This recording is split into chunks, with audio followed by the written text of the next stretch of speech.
Une maison, c'est celle qu'on a le plus besoin. C'est les endroits où on élève nos enfants, où on reçoit la famille, où on fait toute la solidarité. Au nom de tes adjoints, l'opérateur, au nom de l'artisan, au nom du coutumier, je suis heureux de te remettre la clé.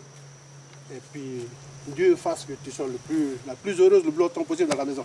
Alors, ouais. Nous sommes à la tribu de Ina, à Point-d'Imier. Cet après-midi, André Nemboao vient de recevoir des mains de Victor Tutugoro, président de la commission d'attribution d'aide à l'habitat, la clé de sa première vraie maison. Je suis contente d'avoir ma maison parce que c'est vrai que chez les parents, c'est pas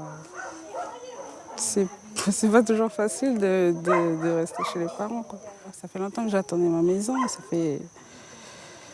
Ça fait au moins 4 ans parce que la première fois que j'avais fait une demande pour ma maison, ça n'a pas été accepté. Et puis, du coup, j'ai pas refait un dossier pour et ma mère l'a fait pour moi. C'est dans le cadre du programme Habitat de la province Nord que André a reçu ce logement. On a longtemps appelé ces derniers les maisons Jorédier, du nom du premier président de la province Nord, Léopold Jorédier.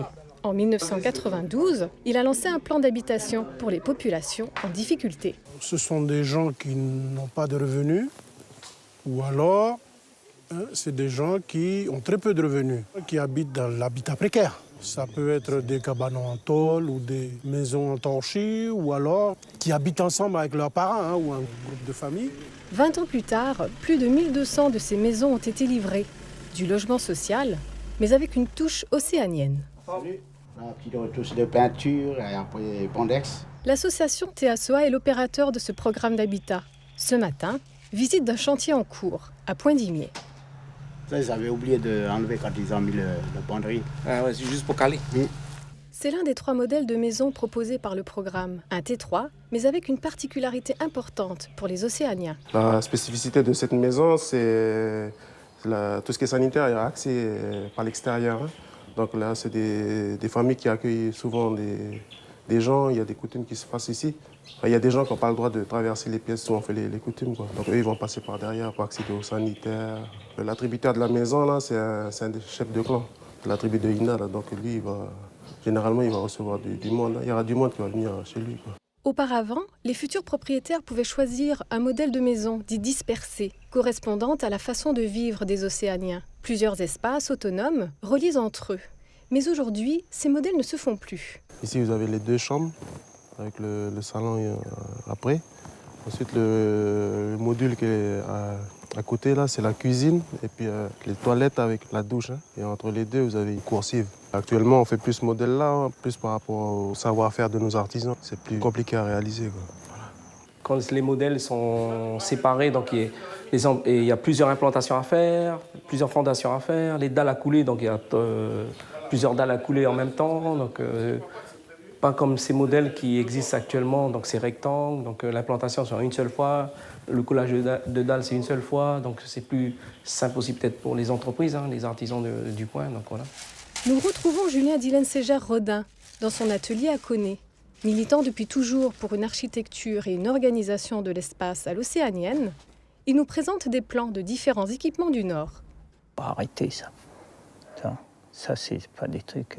Il a été détruit, heureusement, il était tellement pourri qu'ils l'ont détruit. Mais on continue à faire ça. Les élèves...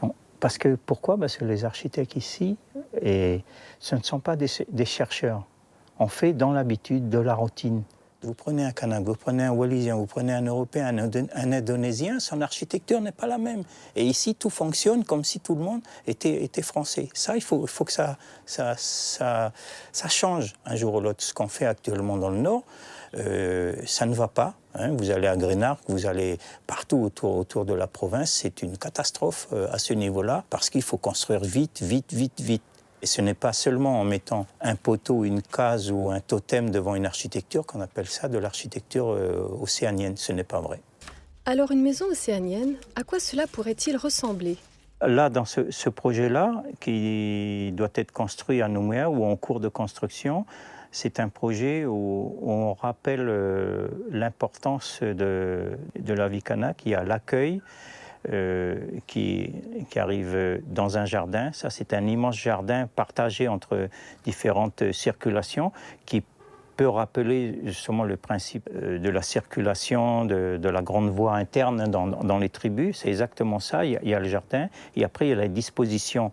Ici, eh bien, l'accueil il se fait ici. Hein, on fait les gestes coutumiers ici. Ensuite, on vient dans la case d'accueil pour manger, pour discuter, etc. La cuisine qui est liée avec le jardin.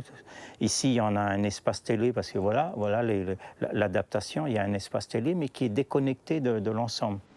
Nous partons voir un des rares équipements du Nord, avec une organisation de l'espace à l'océanienne.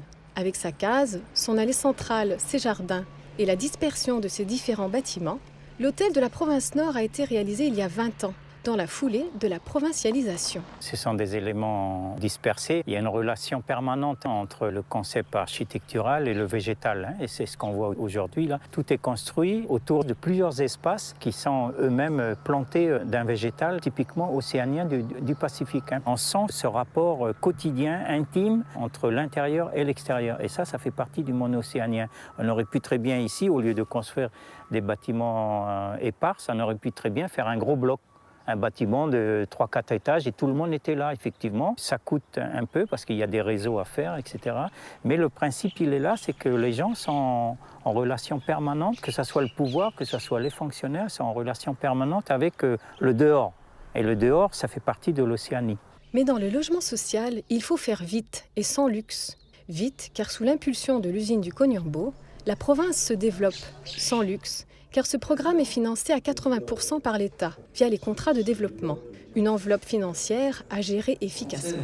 Les priorités, elles sont multiples. D'abord, bien sûr, l'objectif numéro 1, c'est de construire pour pouvoir répondre à la demande de la population.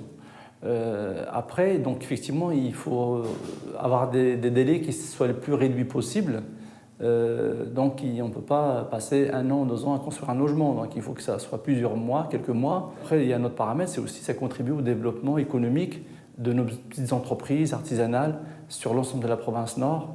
Donc il ne faut pas non plus avoir des systèmes trop compliqués parce qu'on risque, on va dire, les entreprises risquent d'avoir quelques difficultés à finir les chantiers s'il y a des systèmes trop sophistiqués. Donc vous voyez, on essaie de trouver un concept de construction qui soit simple, rapide, mais pas forcément le moins cher. Le logement tel que nous le proposons, c'est un logement qui est tout à fait adapté au contexte de la province Nord et le contexte océanien. Et chaque année, on voit qu'est-ce qu'il faut faire évoluer en termes d'architecture, mais aussi on essaie de privilégier au maximum les matériaux locaux quand c'est possible, à des coûts raisonnables.